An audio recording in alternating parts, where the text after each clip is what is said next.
The rain had filled Debbie's plimsolls and drenched the bottoms of her jeans.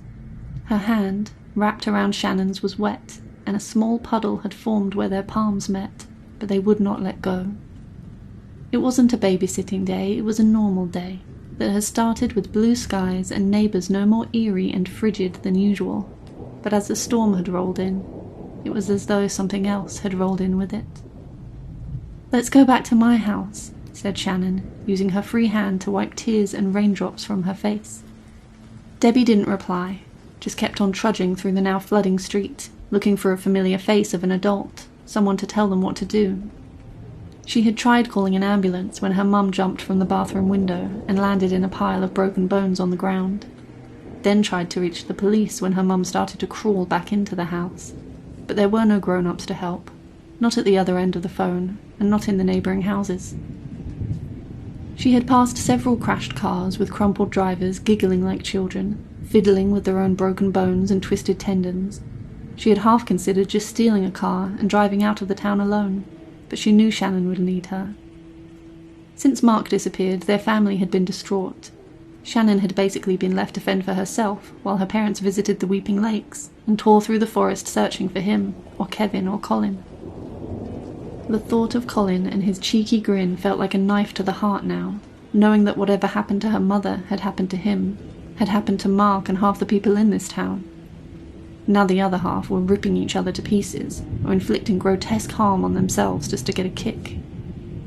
Maybe my dad didn't... Shannon cried, and Debbie tried to ignore her, tried to block the image of the Baileys from her mind, their twisted bodies, their bulging eyes and crooked grins.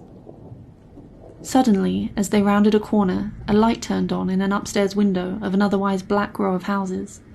The off-license door was open and the light was on.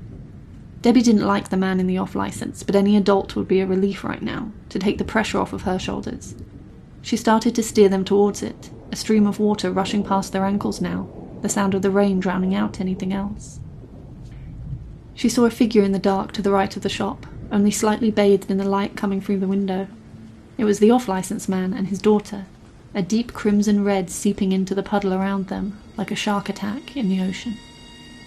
Debbie pulled Shannon back, and they stumbled into the door of the video shop, spinning to see the light peeking out from between the posters. "Mr. Henty!"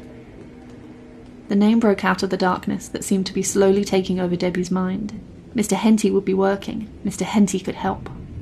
She started banging on the door and then the window, calling out to him, sure the commotion would alert the off-license man and anyone else in the street to their presence, that this was their last chance.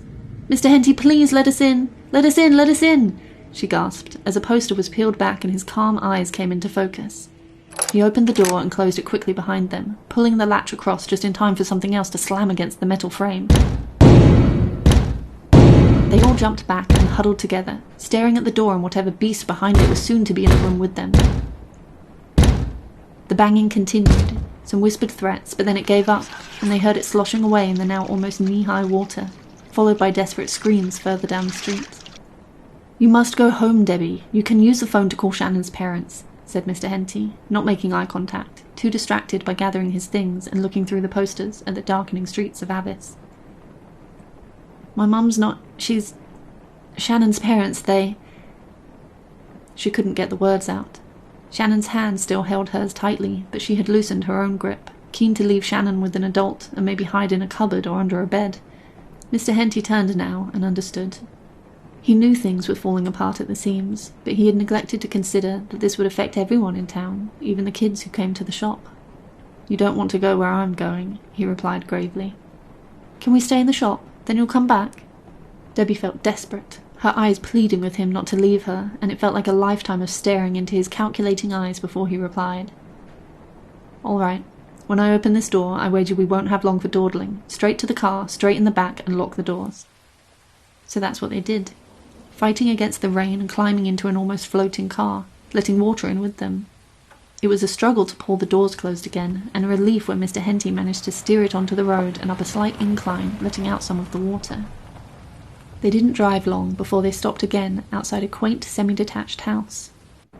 Mr. Henty went inside, and it was a tense few minutes watching the crazed townspeople saunter around their gardens and occasionally look over at the car before he returned, with a rolled-up carpet over his shoulder.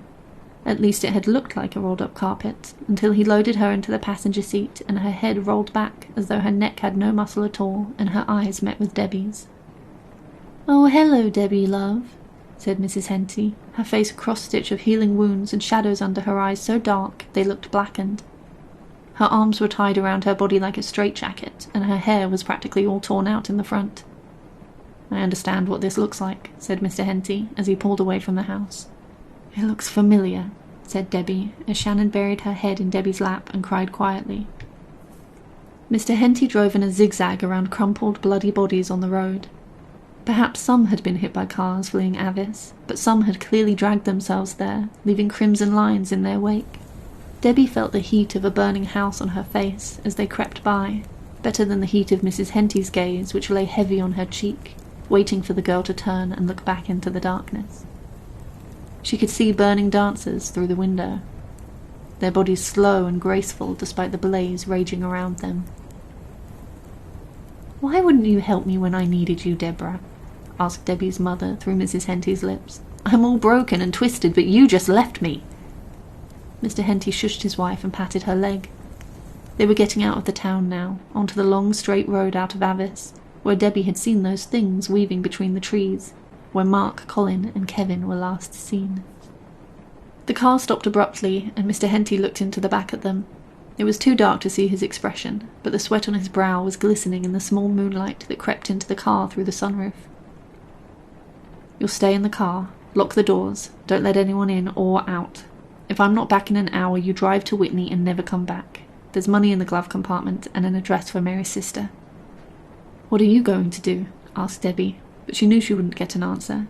She had a feeling he didn't have an answer, just a fragile plan hoisted on the shoulders of madness. "He's going to church," said Mrs. Henty. "It's the final mass."